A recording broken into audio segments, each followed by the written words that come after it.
नमस्कार। मैं Deepti Mishra, assistant professor Hindi, राजकीय स्नातकोत्तर महाविद्यालय बेरीनाग, पिथौरागढ़। आज मैं आप लोगों से हिंदी साहित्य पे बात करना चाहूँगी। हिंदी साहित्य में हम अगर बात करते हैं तो भक्तिकाल में मध्यकाल हिंदी काव्य। आज मेरे इस चर्चा का विषय है कबीरदास की सामाजिक चेतना। मेरे अध्यापन की संरचना ये रहेगी कि कबीरदास के काव्य में सामाजिक चेतना जो विषय है, इस विषय के अंतर्गत में आप लोगों को कबीरदास जी के व्यक्तित्व के बारे में संक्षिप्त जानकारी देते हुए कबीरदास जी के समय विस्तार की चर्चा करूंगी।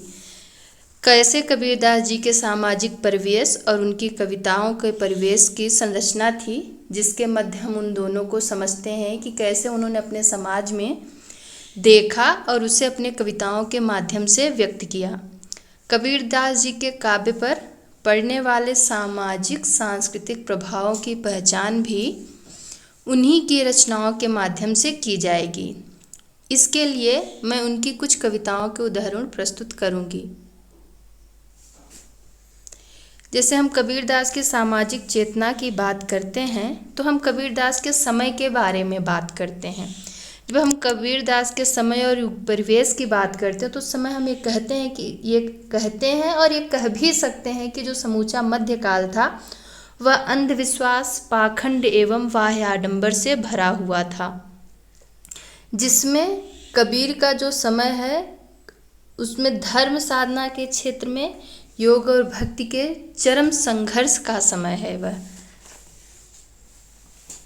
एक तरफ नाथ संप्रदाय के समर्थक हैं तो दूसरी तरफ दक्षिण से आई भक्ति परंपरा उनके भी समर्थक हैं, और दोनों का जो मार्ग है उन दोनों में ज़बरदस्त अंतर है। अंतर हम ऐसा कह सकते हैं कि जो नाथ संप्रदाय वाले हैं वो हठ योग साधना आदि पर बल देते हैं, जिसमें योग मार्ग पे बल देते हैं, ज्ञान की चर्चा करते हैं। किंतु जो भक्ति का है वो भक्ति परंपरा में ईश्वर की सगुण भक्ति का, उनकी आराधना का और सहज गृहस्थ जीवन में प्रवेश करते हुए भक्ति के रूप को मानते हैं। भक्ति पर जो भावना पर बल है, जो उसके साधक हैं वो भावना पर बल, ईश्वर के प्रति अगाध श्रद्धा रखते हैं। किंतु जो ज्ञान मार्गी हैं वो योग साधना पर बल देते हैं। और उस समय की अगर मैं उस युग परिवेश की बात करूं तो जो उस समय की राजनीतिक सत्ता है वह एक तरह से जनता से कटी हुई है। वह समाज निरपेक्ष है, समाज से उसका बिल्कुल भी जुड़ाव नहीं है। वो समाज के बारे में सोचती भी नहीं। उस समय के जो राजा महाराजा हैं, मध्यकाल के पूरे समूचे मध्यकाल की हम बात करें तो राजनीतिक दृष्टि से भी वो बहुत उथल पुथल का समय रहा है। और उस समय हम जब बात करते हैं तो जितने हमारे यहाँ मुग़ल शासक रहे हैं, साथ ही साथ जो बाह्य आक्रमण होते रहे हैं, जितने भी राजा हैं वो अपने राज्य को बढ़ाने में और उसके अलावा जब वो युद्ध जीत जाते हैं तो उस भोग विलास पर ध्यान देते हैं, ना कि जनता के सुख दुख से उन्हें कोई मतलब है। और एक तरीके से हम कह सकते हैं वह दायित्व विहीन है। धर्म का जो क्षेत्र है वह आडंबर प्रधान है, चाहे वो वैदिक धर्म हो चाहे हिंदू धर्म हो। जितने भी धर्म हैं सब बाह्य आडंबर पर ज़्यादा जोर देते हैं। तो जब हम कबीर की बात करते हैं तो कबीर का जन्म ऐसे समय में हुआ, या कबीर के व्यक्तित्व के बारे में बात करें तो वो इन सारी चीज़ों को जो उन्होंने अपनी आँखों से देखा है उससे अलग उन सब पे एक सामूहिक रूप से अगर कहें तो दृष्टिपात करते हैं। उनमें जो हिंदू मुस्लिम का दोनों में धर्मों को लेके चल रहा था कि अपने अपने धर्म को श्रेष्ठ मान रहे थे, उसे लेकर वो जब बात करते हैं तो दोनों धर्मों पे कटाक्ष करते हैं। कबीर का जो व्यक्तित्व है वो उनकी जो परवरिश है एक निम्न वर्गीय समाज में हुई है, और उसके अलावा भी देखेंगे तो वो नाथ संप्रदाय के से प्रभावित हैं। और जो नाथ संप्रदाय का माहौल है वो कबीर के ऊपर भी स्वाभाविक रूप से पड़ा, जिसमें उन्होंने योग की कठिन प्रक्रिया को आत्मसात किया, जिस कारण उनमें जो प्रचंड आत्मविश्वास हम कह सकते हैं वह वंचित वर्ग से होने के कारण ईश्वर को साथ मानना, भक्त होना, निर्भयता, ये भी कबीर के व्यक्तित्व में है। साथ ही साथ नाथ संप्रदाय से प्रभावित होने के कारण उनके अंदर अखड़ता भी है। अनुभव साचा भी अगर हम कहें तो कबीर के व्यक्तित्व में अनुभव साचा और अनुभव साचा दोनों ही परिलक्षित होती है। अनुभव साचा अगर हम कहें तो हम यह कह सकते हैं कि अनुभव जो वही सच है, साचा का अर्थ हुआ सच, वही सच है जो बिना भय से कहा जाए, और अनुभव साचा कि सच वही है जो अनुभव से प्राप्त हो। तो कबीर में यह दोनों चीज़ें थी। वो सच को बिना भय के, किसी से बिना डरे वह कहते थे, और अनुभव साचा तो उनके जीवन में था ही। जो कुछ भी था उन्होंने आँखों से देखा था, उन्होंने अपने समाज में आसपास घटित होते देखा था, हर तरीके की चीज़ों को उन्होंने खुद अनुभव किया था, और इसके बाद उन्होंने अपने काव्य में उसे रखा। और हम ये कह सकते हैं कबीर एक मौलिक विचारक थे। कबीरदास जी के जो दार्शनिक विचार हैं वो किसी शास्त्रों से नहीं हैं, वो उन्होंने स्वयं को अपनी अनुभूति के द्वारा ही उसे प्राप्त किया था। ये कह सकते हैं कि वह साक्षर नहीं है, अलग अलग चीज़ों में, अलग अलग दोहे में या उनके बारे में जहाँ जहाँ भी लिखा गया, विद्वानों ने भी इस बात को माना कि वो पढ़े लिखे नहीं थे, साक्षर नहीं थे, उन्होंने विभिन्न शास्त्रों का अध्ययन नहीं किया था। पर कबीर बहुश्रुत थे। बहुश्रुत का मेरा मतलब यह है कि बहुत सारी चीज़ों को उन्होंने सुन रखी थी, अलग अलग स्रोतों से उन्होंने विचार ग्रहण किया था। इस विचार से अगर हम कहें तो मौलिक विचारक, और वो खुद भी यह बात कहते हैं कि तू कहता कागद की लेखी, मैं कहता आँखिन की देखी, मैं कहता सुरझावन हारी, तू राखा उरझोए रे। तो इस प्रकार हम ये कह सकते हैं कि कबीर का जो व्यक्तित्व है, उस व्यक्तित्व में उनके मौलिक विचारक होना भी एक बड़ी बात है। और कबीर अपने समाज के प्रति प्रतिबद्ध रहे। सामाजिक प्रतिबद्धता की अगर बात की जाए तो कबीर दास में पूर्णतः थी। कबीर भक्त और कवि बाद में थे। हम ये कह सकते हैं कि कबीर समाज सुधारक पहले थे।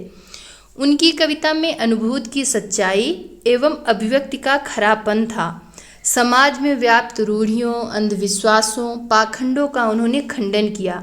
अंधकार में भटकती हुई जनता को सतपथ का मार्ग दिखाया। और इसके लिए इस प्रतिबद्धता में तो यहाँ तक कहते हैं कि जो घर बारे आपने चले हमारे साथ। अगला अगर हम बात करें तो कबीर के समाज दर्शन में वो होता है कि कबीर ने अपने सामाजिक बुराई, तत्कालीन सामाजिक बुराइयों में भी ज़बरदस्त कटाक्ष किए हैं। और उन सब में हम देखेंगे तो कई पॉइंट है जिसमें हम वो समझ सकते हैं। जैसे उन्होंने जाति प्रथा का खंडन किया, मूर्ति पूजा का विरोध किया, और साथ ही साथ उन्होंने हिंदू मुस्लिमों के जो आपस में वैमनस्य थे उस पर भी उन्होंने खंडन किया। हिंदू मुस्लिम पर जीव हिंसा का विरोध किया, और साथ ही साथ उन्होंने अपनी सभी बातों को रखा, समाज के सामने रखा। अगर हम कबीर के समाज के बारे में, समाज सुधार के प्रयास के बारे में बात करेंगे तो हम निम्न शीर्षकों से समझ सकते हैं कि उन्होंने राम रहीम की एकता का प्रतिपादन किया। अगर हम कबीर की बात करें तो वो चाहते थे कि हिंदू और मुस्लिम प्रेम एवं भाईचारे की भावना के साथ रहें। उन्होंने ईश्वर के दो रूप बताए तो उन्होंने कहा कि राम और रहीम दोनों एक ही हैं। यह तो लोगों का भ्रम है कि वो दोनों अलग हैं। खुदा तो परमात्मा से अलग नहीं मानते। वो कहते हैं कि जगदीश कहाँ ते आया, कहू कौन भरमाया। अर्थात ईश्वर कहाँ से आया है, किसने कहाँ सबको भरमा रखा है। उन्होंने मुसलमानों से के प्रति भी उदार भाव रखा तो हिंदुओं के ईश्वर के प्रति भी। जहाँ उन्होंने कहा कि मूर्ति पूजा का विरोध करना चाहिए, उन्होंने मूर्ति पूजा की विरोध किया। एकेश्वरवाद को उन्होंने मान्यता दी, और अवतारवाद को भी वो विरोध करते हुए दिखाई देते हैं। अवतारवाद के विरोध में आप देखेंगे तो ये तक कह देते हैं कि राम कौन है। वो कहते हैं दशरथ सुत तिहु लोक बखाना, राम नाम का मरम है आना। उनके हिसाब से राम हमारे ज्ञान को, भक्ति को बढ़ाने वाले या मोक्ष को दिलाने के लिए एक नाम हो सकते हैं, पर वो कोई अवतार नहीं हो सकते हैं।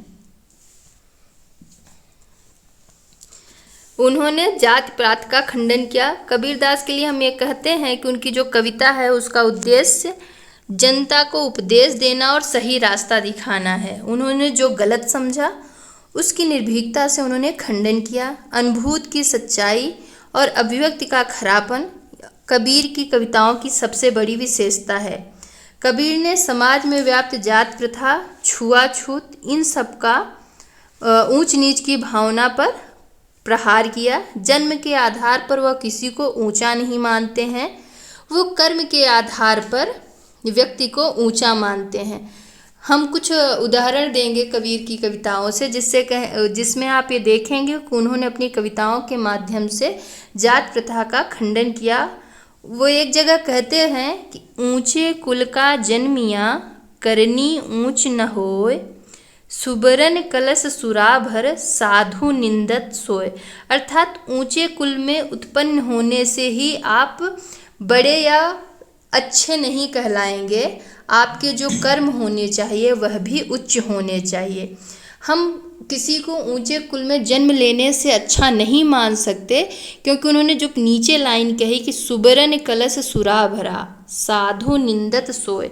सुबरन का अर्थ हुआ स्वर्ण। अगर हम स्वर्ण को अच्छा मानते हैं तो स्वर्ण के कलश में अगर हम मदिरा को, सुरा को भर देते हैं तो क्या वह श्रेष्ठ माना जाएगा? नहीं, वो सिर्फ घड़े में रहने से श्रेष्ठ नहीं हो जाता। अगर वह सुरा है तो सुरा ही रहेगा। साधु निंदत सोय, सज्जन व्यक्ति उसकी निंदा ही करेगा, ये नहीं कहेगा कि वह अच्छा है। इसी प्रकार कबीर का मत है कि जब ब्राह्मण और शूद्र दोनों के रगों में बहने वाला खून एक है, उस खून में कोई भेद नहीं, तो जातिगत भेद क्यों हो? क्या ब्राह्मण की नसों में जो दूध बहता है, रक्त नहीं बहता? वे उसमें भी पूछते हैं कि हमारे कैसे लोहू, तुम्हारे कैसे दूध, तुम कैसे बामन पांडे, हम कैसे सूद। अर्थात हम दोनों जब एक ही हैं, जाति प्रथा में अगर आप ब्राह्मण शूद्र या धर्म के आधार पे, जात के आधार पे ऊंच नीच की बात करेंगे तो वो नहीं माना जाएगा। इसी में कहते हैं कि अगर ब्राह्मण अपने को ऊंचा समझता है तो यह उनकी भूल है। चाहे ब्राह्मण हो या शूद्र, दोनों इस पृथ्वी पर एक ही मार्ग से माँ के पेट से आए हैं, जन्म लेते हैं, और फिर उनमें जातिगत समता हम क्यों माने। वो इस पर भी कहते हैं कि जो तू बांभन बांभनी जाया, आन बाट हो क्यों नहीं आया। अर्थात अगर तुम ब्राह्मण हो तो तुम दूसरे रास्ते से आए होते, और कोई व्यक्ति शूद्र है तो वह दूसरे रास्ते से आता। वस्तुतः वे जन्म से नहीं बल्कि कर्म से जाति का अस्तित्व मानते थे। अगर हम देखें तो अगला हम पॉइंट रख सकते हैं मूर्ति पूजा का विरोध।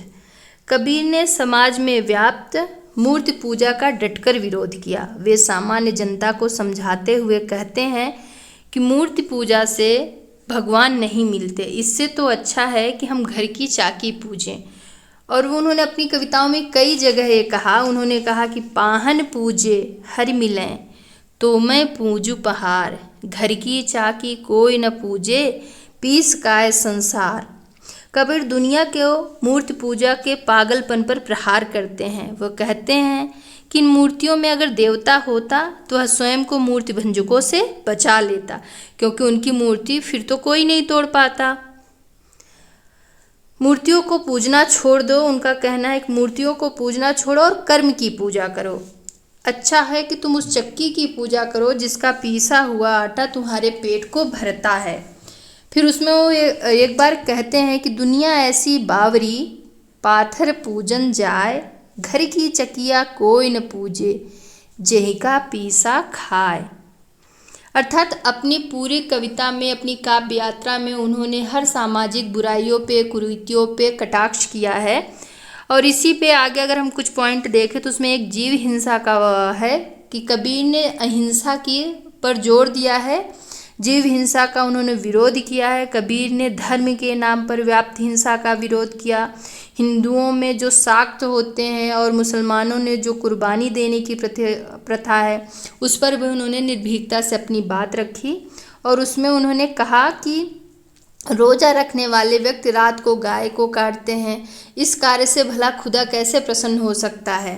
तो दिन में रोज़ा रहत हैं, रात हनत है गाय, यह तो खून वह बंदगी, कैसे खुशी खुदाए। मतलब एक तरफ आप बंदगी भी कर रहे हैं, ईश्वर की आराधना भी कर रहे हैं, और दूसरी तरफ आप खून भी बहा रहे हैं, तो यह कैसे हो सकता है। गाय ने कबीर को माता कहते हैं, और कहते हैं कि गाय दूध, वो हमें दूध पिलाती है, और उसी पे वो कहते हैं कि उनका वध करना कहीं से भी अच्छा नहीं है, कि जाको दूध धाई कर पीजो, ता माता को वध क्यों कीजो। अर्थात वो गोहत्या का भी विरोध करते हैं।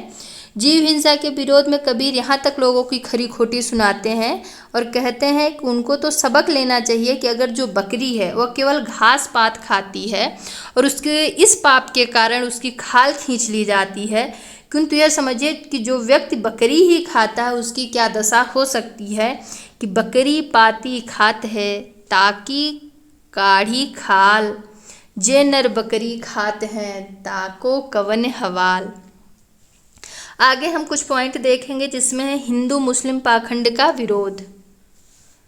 उसमें वो कहते हैं कि उन्होंने हिंदू और मुसलमान दोनों को फटकारा। एक और हिंदुओं के तीर्थाटन, छापा, तिलक का विरोध करते हैं, तो दूसरी ओर रोज़ा, नमाज, अजान, इन सबको भी वे कहते हैं कि माला फेरने से कुछ नहीं हो सकता है। माला फेरने से कुछ नहीं हो सकता। अगर माला फेरने से ही मन की शुद्धि मिलती तो ईश्वर कब का प्रसन्न हो गया होता। उस पे कहते हैं कि माला फेरत जुग गया, गया न मन का फेर, कर का मन का डारिक है, मन का फेर। अर्थात वो कहते हैं कि माला के फेरने से एक युग फिर गया, मतलब एक युग ही बीत गया, फिर भी मन कहीं भी एकाग्र नहीं हुआ, एक चित्त नहीं हुआ।